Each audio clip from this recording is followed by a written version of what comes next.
If you're like me and you spend a lot of your day inside of Davinci Resolve for your own creative projects or work-related purposes, I wanted to share with you some of my favorite plugins that I use that make my life easy, but also add a lot of creative flair, particularly with my filmmaking projects. I use most of them in my short films, narrative projects, and commercial work. I'll go through 6 of my favorites, as well as rapid fire a few more plugins that I haven't used too much, but I've used in the past, as well as some of my own tools that I've developed and used as well.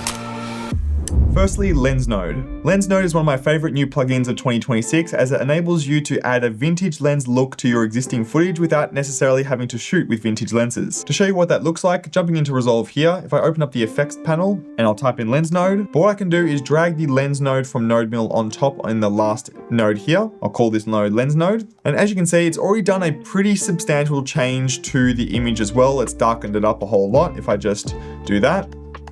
But what you can do inside a Lens Node is really change a lot of the individual settings and apply different specific vintage lens looks. So as you can see, there's a lot of different options that we can have a look at here. One of my favorites is applying a Fetzel Pro lens. There's a whole lot of different adjustments that you can do. As you can see, the actual application right now is really intense, blurring up the entire frame. I'll probably just do a few little changes here. So let's say I can reduce the vignette, also the fringe on the outside, maybe reduce the sensor size because this was shot on a smaller sensor. And as you can see, I'm getting a little bit of a swirl effect on the outside. And I've got to a bit of a look that I like already. You can really go as granular as you want with this and select many different lenses. We've got old Nikon lenses, Zeiss lenses, even Cooke, Canon, and even some newer things like DSO film lenses as well. If I go into the Lens node here, and then disable it, you can see it's actually added a bit of an effect on the outside, which kind of reminds me of films like The Batman. If you pair this plugin alongside different tools like Magic Mask and Depth Mapping,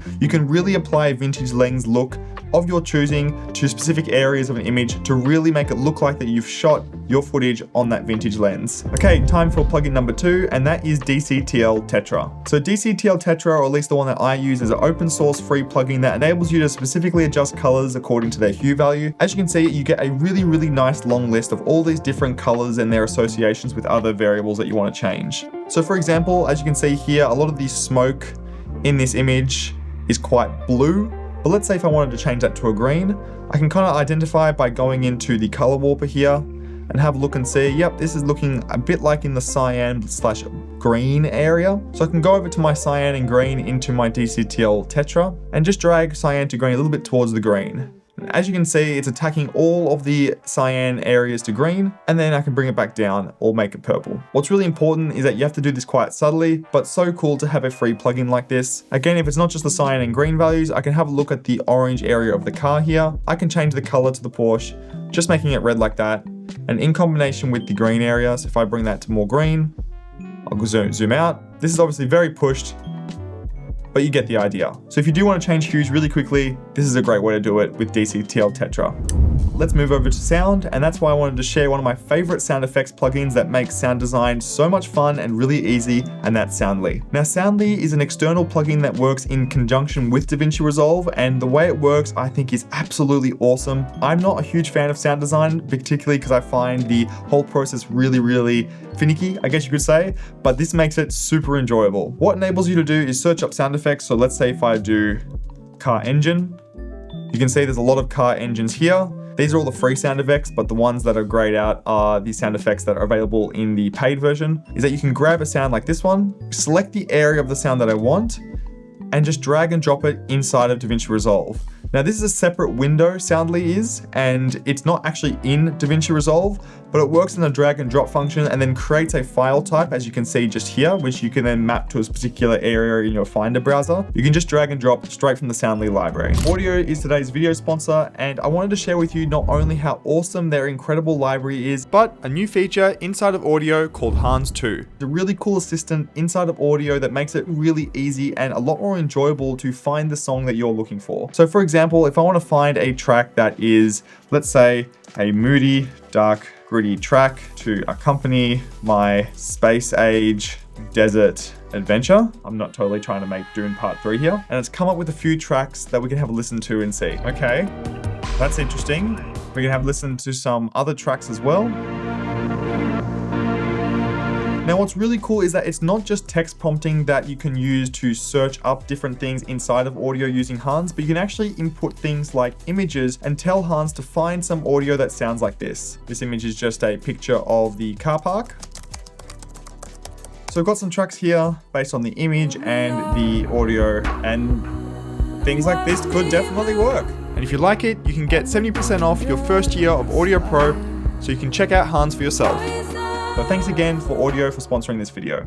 So the next plugin I wanted to share with you is a plugin called Superbins. So I've got Superbins opened up on the option just here, and I've got my new kind of Davinci Resolve project. Now, rather than dragging and dropping all of the files from my Finder inside of Davinci Resolve, having to create bins and all that kind of nonsense, what I can do is set this all up with one click. So I can hit Set Project Folder, find the project I need, and this is for an upcoming short film called Singer. I'll hit Select Media Folder, hit Sync Difference, hit Sync All to Project, and hit OK.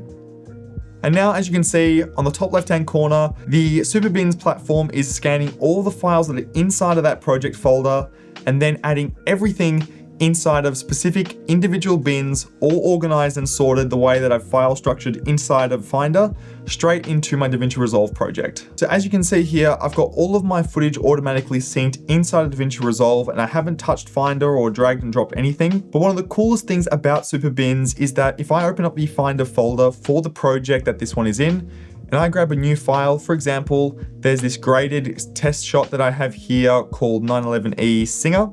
If I drag this or copy and paste this file inside of the Singer project folder, just like this, so in footage, I'll let that copy, and the copy's all done. And as you can see in the top left, everything just updated inside of Davinci Resolve. I didn't have to drag and drop it, so whenever I download new items and pop them in my Finder, they'll automatically go inside Davinci Resolve and remove that really annoying step where you have to drag and drop items again. Now the next plugin isn't necessarily Davinci Resolve specific, but it is called Post Haste. Now if you set up a lot of projects, but you want to always be really organized and keep a pretty similar project file structure, this is the plugin for you. So if I go over to here, I've got a project template called Kirk Video Project. And what I do, if I go and hit Create Project, we'll add it straight to the desktop. I'll hit Save. And as you can see, straight away, it has created a folder structure with a preset amount of folders that I've set up in the beginning. Now, if you look at any of my short films, I follow a pretty similar file structure when it comes to organizing all my files, from sound effects, footage, audio to VFX. What's cool is that you can add folders by name and everything. You can then add specific things you want to be added. For example, if I wanted a Premiere project to be added in there, I can. A Final Cut project, I can. It'll automatically create the new folder with all the subfolders, including the individual file types that I have here, straight away, meaning I can get started and not wasting time making new folders from scratch. Okay, now to rapid fire a few plugins for you to try out that I've used a little bit, but not extensively. The next one is called Filmbox. I'll argue that this is probably the best film emulation platform ever.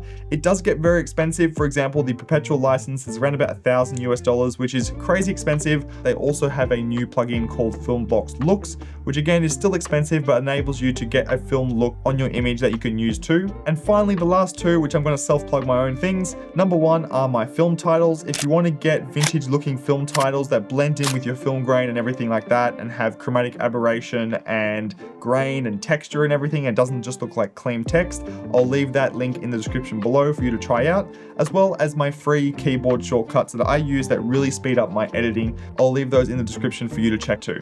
And that's it. Those are all of my favorite Davinci Resolve plugins that I love to use. I'm keen to hear what yours are, and if you have any questions, feel free to let me know down in the comment section below. Have a great day, stay safe, and of course, do take care.